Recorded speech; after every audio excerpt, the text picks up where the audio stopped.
Following the verdict in an insanity trial this week, Only News 3 speaks to the family of the victims in this case. Jessica Arp has details on their disappointment in the Andrew Steele verdict. Well, to say that they were shocked is really an understatement. They were not expecting this verdict, and now they are trying to move forward.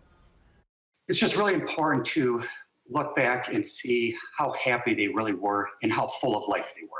Brad Putnam is trying to shift focus back to his sisters, Ashley Steele and Casey Tollefsball. Defendant have a mental disease or defect? Answered by the court, yes. After a jury this week found Andy Steele not criminally responsible for their deaths. My view is, my two sisters were killed by a man that they trusted. And, how he is not responsible for taking their lives in that horrific manner, we don't understand. Putnam spoke to News 3 from his home in Minnesota. He says now he'd like to hear from the jury why they decided Steele's ALS was the reason for the killings. After both testifying and seeing evidence in court, Putnam is not convinced. The way I look at it is, due to their verdict, Andy will have the opportunity to spend the rest of his life with potentially, his family.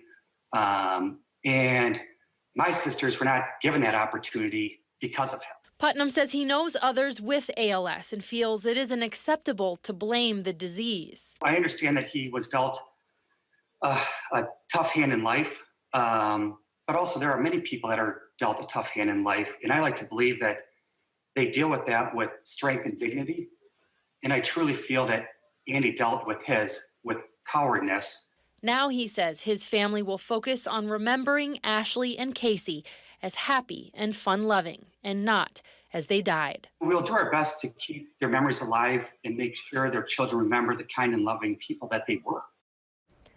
Putnam says they are now concerned that Steele could be sent home with his family rather than committed to an institution. His family plans to be in court when a judge makes that decision, which should be sometime in the next month or so. All right, very tough story to report on. Jessica, thank you.